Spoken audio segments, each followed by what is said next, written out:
नमस्कार दोस्तों, स्वागत है आपका हमारे चैनल में एजुकेशन फॉर नॉलेज में। आज के वीडियो में हम लोग उद्योग से संबंधित पार्ट 2 वीडियो देखेंगे। अगर आप पार्ट वीडियो नहीं देखे हैं 1 तो ज़रूर देखिए। 1 में हम लोग 1 से लेकर 40 तक कंप्लीट किए थे। आज हम लोग 41 से कंप्लीट करेंगे। टोटल 75 है इंडस्ट्री उद्योग से।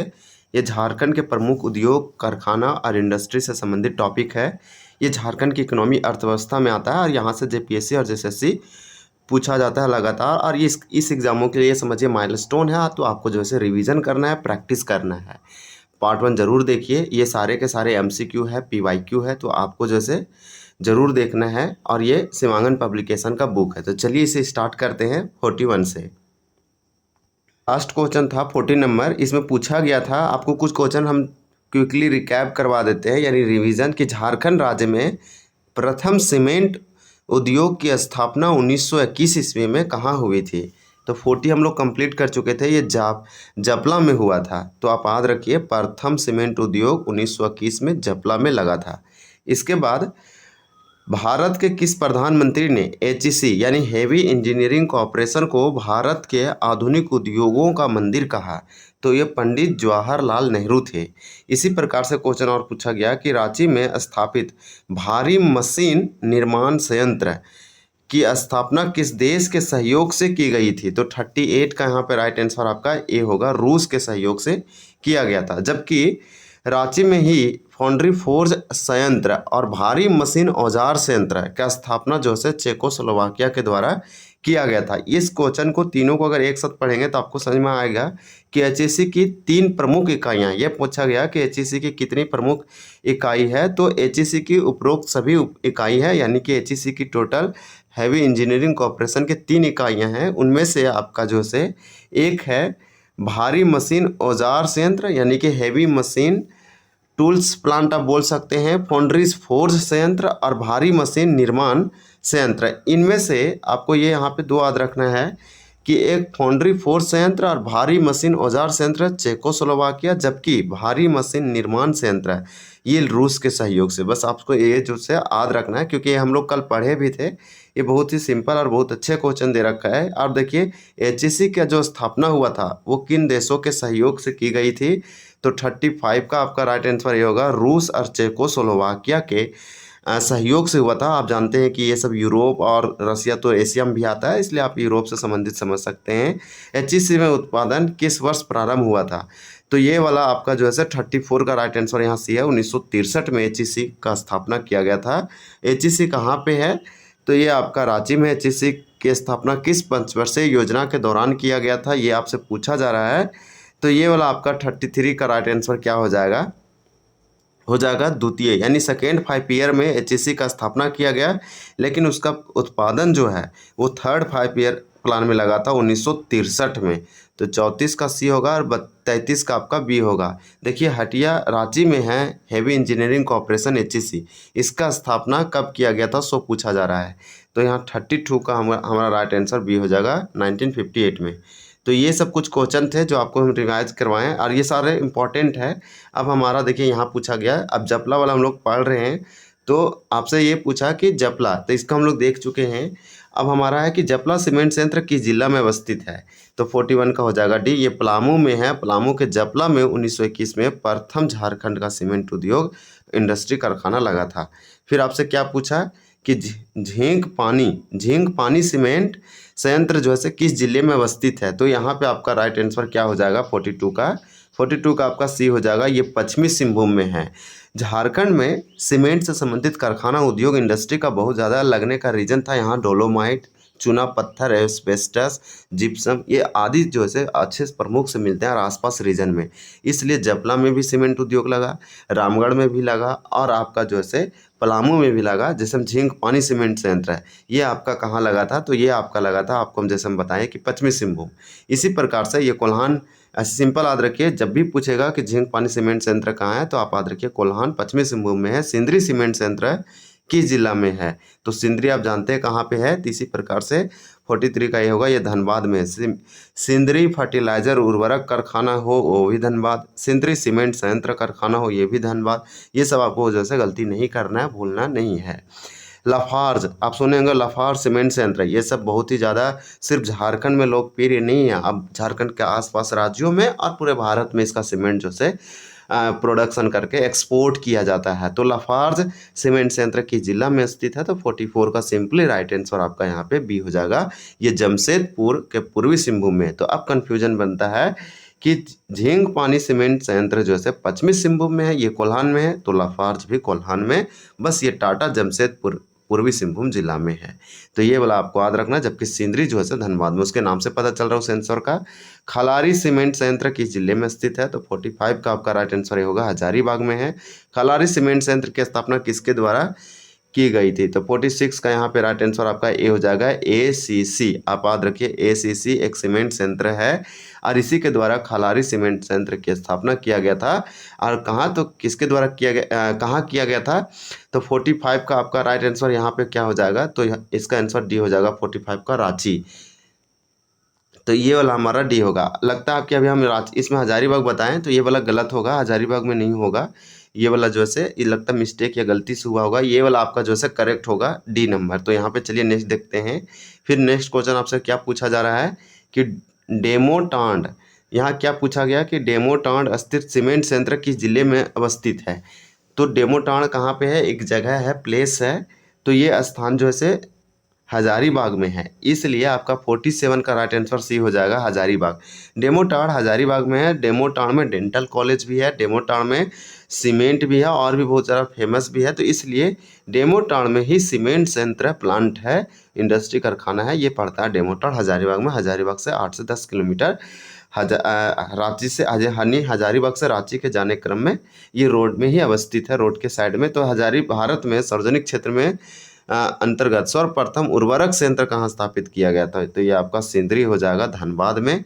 ये आपसे यही पूछा जा रहा है। तो यहाँ पे आप याद रखिए कि 48 का राइट आंसर आपका हो जाएगा सी। इसी प्रकार से सिंदरी किस लिए प्रसिद्ध है? तो सिंदरी किस लिए प्रसिद्ध है? तो 49 का सिंपल आंसर हमारा ए है, उर्वरक के लिए कारखाना है। यहाँ नाइट्रेट, यूरेनियम, फास्फोरस और भी तरह तरह का यूरेनियम जो होगा, अमोनियम फॉस्फेट, सल्फेट, ये सब बनाए जाते हैं। सिंदरी कारखाना बहुत ज़्यादा फेमस है। ये यहाँ पे आपका उर्वरक फर्टिलाइजर कारखाना के लिए धनबाद में है। देखिए सिंदरी एक जगह स्थान है। सिंदरी जो है आप जानते हैं कि सिंदरी धनबाद, इसका उर्वरक संयंत्र की स्थापना जो किया गया था वो कब किया गया था? तो 1951 में किया गया था। ये पूरे भारत का प्रथम है। तो ये वाला आप याद रखिए, उर्वरक कारखाना में ये लगाया गया था सिंदरी में। सिंदरी उर्वरक संयंत्र की स्थापना किसके सहयोग से किया गया था? तो ये आपसे सहयोग यानी कौन सा ऐसा देश है जिसके हेल्प से किया गया था? देश नहीं, यहाँ पे कंपनी लिमिटेड दिया है। तो सिंदरी संयंत्र की स्थापना किसके द्वारा की गई थी? तो 51 का यहाँ पे क्या हो जाएगा राइट आंसर हमारा? तो 51 का बी हो जाएगा, फर्टिलाइजर कॉरपोरेशन ऑफ इंडिया। तो फर्टिलाइजर कॉरपोरेशन ऑफ इंडिया के द्वारा धनबाद के सिंदरी में सिंदरी उर्वरक संयंत्र की स्थापना किया गया था। कब किया गया था? 1951 में। तो आप पढ़ें तब प्रैक्टिस कीजिए और आप खुद से अपने माइंड में आंसर को रिकॉल कीजिए। आप चीज़ों को रिवाइज करते चलिए और रिमेंबर, दोनों बहुत इंपॉर्टेंट होगा। जब आप समराइज करेंगे तो आपका पढ़ा हुआ सारा का सारा जो झारखंड जी के GS सामान्य ज्ञान है वो बहुत ज़्यादा स्ट्रॉन्ग होगा, बहुत अच्छा होगा। सिंदरी उर्वरक संयंत्र किस नदी के किनारे अवस्थित है? 52 का आपका राइट आंसर यहाँ पे क्या हो जाएगा? 52 का आपका राइट आंसर ए हो जाएगा आपका दामोदर। तो यहाँ पे सिंदरी उर्वरक संयंत्र जो है किस नदी के किनारे है? सबसे पहले सिंदरी उर्वरक संयंत्र जो है ये धनबाद के सिंदरी में 1951 में लगा था। भारत का प्रथम फर्टिलाइजर उर्वरक कारखाना है। ये दामोदर नदी के किनारे है। इस संयंत्र को पानी जो है यहीं से मिलता है। दामोदर को बंगाल का हम शोक कहते हैं, सोरोप बंगाल। और क्यों? और ये हुगली नदी की सहायक नदी है। 290 किलोमीटर टोटल फ्लो करती है झारखंड में। सबसे लंबी सबसे बड़ी नदी है। प्रदूषण के दर्जा से अब ये खत्म हो गया, आप मान के चल सकते हैं।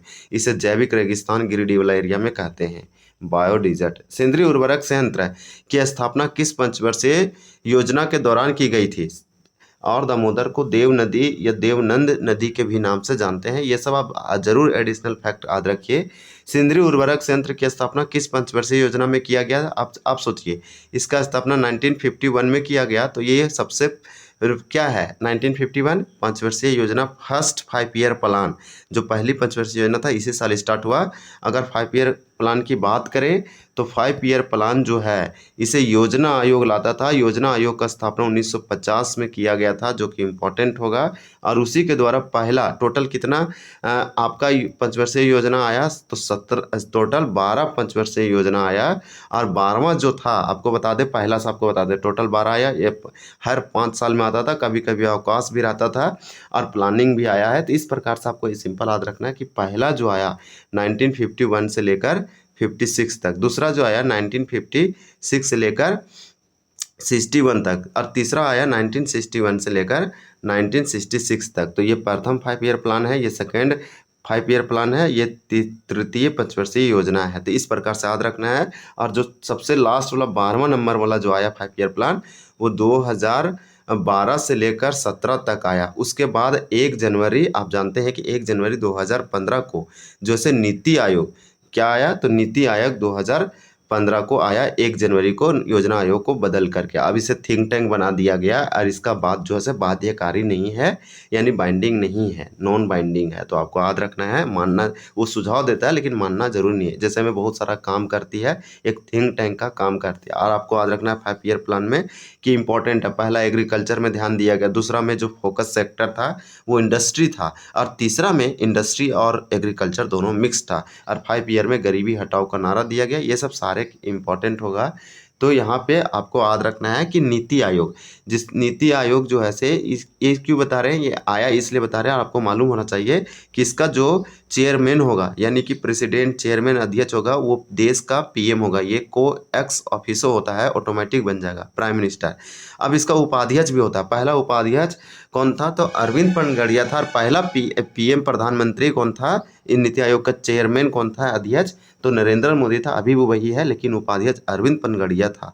और अभी आप जानते हैं अभी नीति आयोग का सीईओ निधि छिब्बर है। तो ये सब कुछ याद रखिए, बहुत इंपॉर्टेंट है। ये पूछा सिंधु उर्वरक संयंत्र की स्थापना किस पंचवर्षीय योजना में किया गया, तो आपका 53 का ये होगा। प्रथम झारखंड का वह कौन सा स्थान जहां देश का सबसे बड़ा विस्फोटक कारखाना है।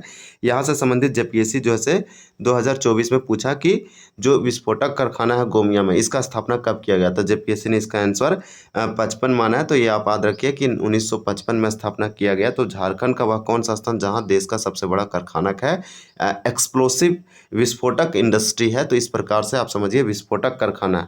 तो आपका 54 का क्या आंसर हो जाएगा, तो 54 दिया है, तो इसका आंसर आपका यहाँ पे हो जाएगा सी। ये गोमिया बोकारो में पड़ता है, भारत का सबसे बड़ा विस्फोटक कारखाना है, यानी एक्सप्लोसिव इंडस्ट्री है, लार्जेस्ट इंडिया का। कहाँ है, तो बोकारो के गोमिया में है। ये पूछा किस जिला में है, तो बोकारो में है। चलिए नेक्स्ट देखते हैं, इंडियन एक्सप्लोसिव फैक्ट्री। तो इंडियन एक्सप्लोसिव यानी कि विस्फोटक कारखाना, इसका स्थापना 5 नवंबर 1955 को किया गया। तो 5 नवंबर, देखिए ये क्वेश्चन जेपीएससी में पूछा, 5 नवंबर 1955, और इसका सही भी माना, और इस बुक में ये आंसर दे रखा है। तो आपका झारखंड के किस स्थान पर की गई, तो 56 का यहाँ पे राइट आंसर क्या हो जाएगा, तो आपका 56 का राइट आंसर हो जाएगा सी, गोमिया में। तो आप याद रखिए, बहुत इंपॉर्टेंट होगा कि 5 नवंबर 1955 को झारखंड के बोकारो के गोमिया में इंडियन एक्सप्लोसिव फैक्ट्री का स्थापना किया गया। अब यहाँ पे बात उठता है कि किसके सहयोग से किया गया, तो यहाँ पे 57 का राइट आंसर आपका सी है, जापान के नहीं, यहाँ पे जापान के सहयोग से नहीं, लेकिन ये भी जो है दूसरे देशों के सहयोग से। अभी ये जो कि किसके संचालन में है, इंडियन एक्सप्लोसिव फैक्ट्री, ये ऑस्ट्रेलिया के संचालन में, इसके कंपनी के नियंत्रण में, देख रेख में यहाँ काम हो रही है। भुरकुंडा यानी रामगढ़ का एक स्थान भुरकुंडा, यहाँ पे कांच उद्योग है, जिसे इंडो एशियाई ग्लास फैक्ट्री किस देश के सहयोग से स्थापित किया गया, तो ये जापान हो जाएगा। इसे आप याद रखिए। सिंपल क्वेश्चन है कि झारखंड में तांबे का कारखाना कहाँ अवस्थित है, तो 58 का आपका राइट आंसर क्या हो जाएगा, यहाँ पे 58 का भी होगा घाटशिला। भारत के कुल लाह उत्पादन का 60% से अधिक झारखंड द्वारा प्रदान किया जाता है। झारखंड का मुख्य लाह उत्पादक क्षेत्र है। तो 59 का आपका राइट आंसर होगा पलामू। तो चलिए नेक्स्ट देखते हैं, 59 का आपका पलामू है, जबकि 58 का बी है। तांबे का कारखाना पूछेगा तो घाटशिला, ये पड़ता है पूर्वी सिंहभूम में, बहुत ही यहाँ तांबा का प्रोडक्शन होता है। तसर सिल्क उत्पादन में झारखंड देश का प्रथम है। भारत द्वारा उत्पादित कुल तसर रेशम का 60% से अधिक झारखंड से प्राप्त होता है। बताया कि झारखंड में सर्वाधिक किस प्रकार के रेशम का उत्पादन किया जाता है। ये क्वेश्चन भी जेपीएससी में पूछ रखा है, तो ये सब सारे इंपॉर्टेंट है। आप जो है सो चीज़ों को रिवाइज और प्रैक्टिस करते रहिए। इस प्रकार से 60 का राइट आंसर सिंपल आपका डी हो जाएगा, तसर सिल्क। तसर सिल्क का मतलब तसर रेशम। देखिए झारखंड में कोयला धोवन उद्योग का प्रमुख केंद्र है। जमा डोबा, स्वांग और करगली और लोदन और पाथरडी, भोजूडी, कथारा और दुग्धा में स्थापित है। इनमें से कौन सा भारत में प्रमुख स्थान रखती है। तो चलिए देखते हैं। इस प्रकार से 61 का आपका यहाँ पे राइट आंसर क्या होगा, तो ए हो जाएगा करगली। तो करगली का नाम आप याद रखिए और तसर रेशम का याद रखिए। ये कीड़ा है सिल्कवर्म से, जो सबसे पहले रेशा जो सिल्क होता है वो कीड़ा से रेशम से प्राप्त होता है। वो शहतूत की पत्ती को क्या करता है, खाता है। तो इस प्रकार से मलबरी ट्री को खा के वो जीवित रहता है। इम्पोर्टेंट है इसका जो है खेती किया जाता है, एक इम्पॉर्टेंट है इंडस्ट्री के दृष्टिकोण से। पूछा गया है कि रीफैक्टरी उद्योग के संबंध में कौन सा कथन सत्य है। तो 62 का डी हो जाएगा उपरोक्त सभी। एक बार इसे अच्छे से रीड करते हैं। रीफैक्टरी के झारखंड के इस उद्योग का विकास दामोदर घाटी क्षेत्र में हुआ है।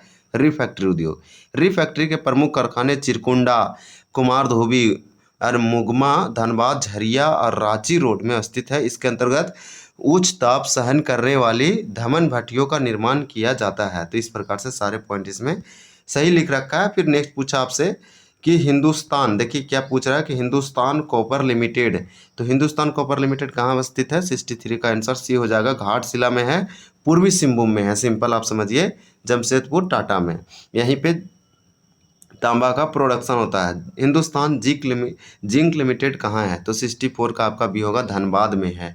और धनबाद के सिंदरी में आप जानते हैं क्या है, तो यहाँ पे आपका फर्टिलाइजर उर्वरक कारखाना है। Fertilizer Corporation of India Limited एवं Pyrites Phosphate and Chemicals Limited कहाँ अवस्थित है, तो 65 का आंसर ये होगा, सिंदरी धनबाद में है। अब हम लोग नेक्स्ट क्वेश्चन देखेंगे। देखिए नेक्स्ट में पूछा कि यूरेनियम प्रोसेसिंग प्लांट कहाँ अवस्थित है।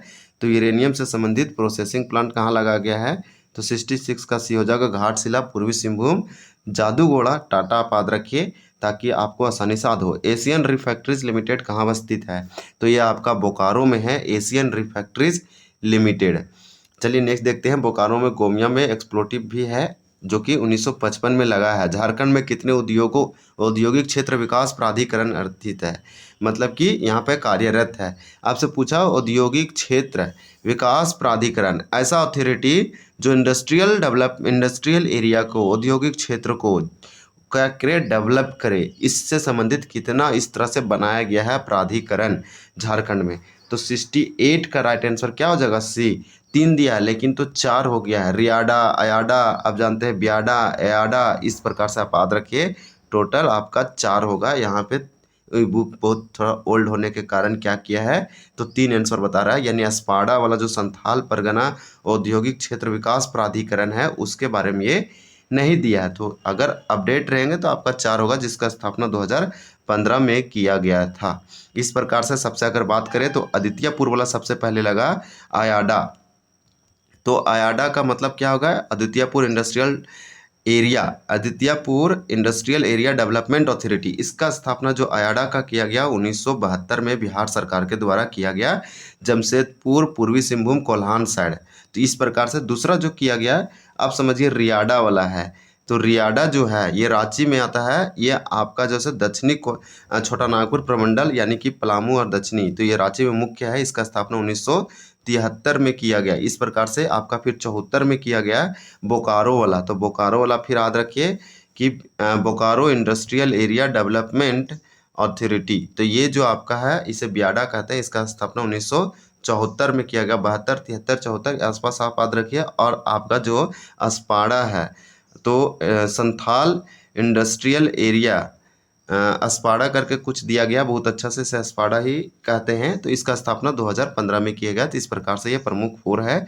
औद्योगिक क्षेत्र विकास प्राधिकरण झारखंड में कार्यरत है।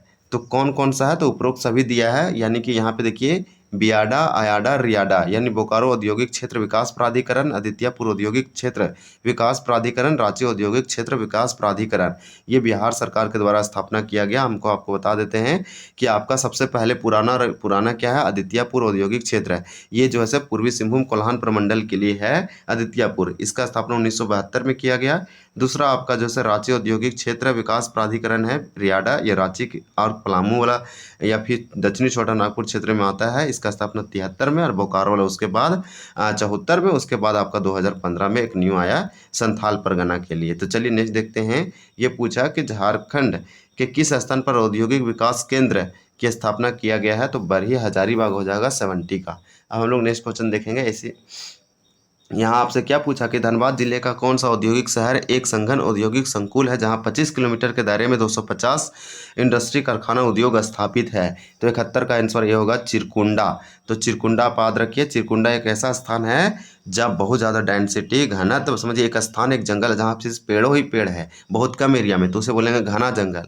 घनत्व वाला जंगल, डेंसिटी वाला वेरी डेंस फॉरेस्ट बोलेंगे, अति संघन वन। तो इसी प्रकार से धनबाद जिला में चिरकुंडा एक स्थान है जहाँ पे औद्योगिक, ऐसा शहर औद्योगिक है जो संघन औद्योगिक संकुल है। मतलब बहुत ज़्यादा वहाँ पे आप समझिए कि बहुत ज़्यादा एकदम स्थान तो नैरो है, स्थान है नहीं, और बहुत हाई डेंसिटी हाई संघन एरिया है। और ये जो है आपका 25 किलोमीटर में के दायरे में 250 है। तो ये आपको नहीं भूलना है। विजन 2010 में कितने सूत्र है, तो आपका 72 का राइट आंसर ए हो जाएगा। यहाँ पे 27 है, 27 है। झारखंड विजन 2010 में 27 है। झारखंड की प्रथम औद्योगिक नीति की अधिसूचित की गई थी। तो इस प्रकार से आपका यहाँ पे राइट आंसर क्या हो जाएगा, 73 का बी हो जाएगा। 1 अगस्त 2001 को झारखंड में औद्योगिक नीति अब तक कितना आया है, तो 4 आया है। तो इसको आप स्पेशली याद रखें, 4 आया है। आपको हम बता देते हैं। सबसे पहले 2001 में आया है, उसके बाद दूसरा 2012 में आया, और तीसरा जो है 2016 में आया, और तीसरा 2021 में आया। तो इस प्रकार से औद्योगिक नीति का नाम ईयर आप याद रखिए। 20 लाख रोजगार सृजन के लक्षित से झारखंड का दूसरा औद्योगिक नीति किस वर्ष लागू किया गया, तो 2012 में किया गया। फिर आपसे पूछा कि झारखंड में सर्वाधिक लाह का उत्पादन किस जिले में होता है, तो 75 का आपका आंसर क्या हो जाएगा, बी खुट्टी। तो आपको यहाँ पे सारे के सारे बहुत अच्छे से किए। यहाँ पे लाह का उत्पादन किया जाता है। ये संस्कृत का वर्ड है, लच से बना है, जो कि इम्पोर्टेंट है। तो खुट्टी में इसका उत्पादन किया जाता है। तो चलिए हम लोग ये टॉपिक कंप्लीट किए। बहुत जल्द न्यू एक टॉपिक कवर करेंगे। 75 था टोटल। हम लोग पार्ट 1 और पार्ट 2 मिला के कितने कवर किए क्वेश्चन, तो टोटल हम लोग जो है 75 कंप्लीट किए। तो चलिए आपको एडिशनल भी कुछ बताएं आपको जो है लिंक करते हुए। तो चलिए हम लोग वीडियो को एंड करते हैं। वीडियो देखने के लिए बहुत बहुत धन्यवाद। अगर चैनल को सब्सक्राइब नहीं किए तो ज़रूर कीजिए। चैनल को सब्सक्राइब क्यों करना है, आपको जो है यहाँ से करेंट भी, जीके का भी, और आपका झारखंड अलग अलग बुक और आपको बहुत अच्छे से बताया जाएगा, और किसी भी एग्जाम का जो स्पेशल उसका प्रिपरेशन किया जाएगा आने वाले समय में। तो आप ज़रूर इसको सब्सक्राइब कर रख लीजिए। तो चलिए बहुत बहुत धन्यवाद। जय हिंद।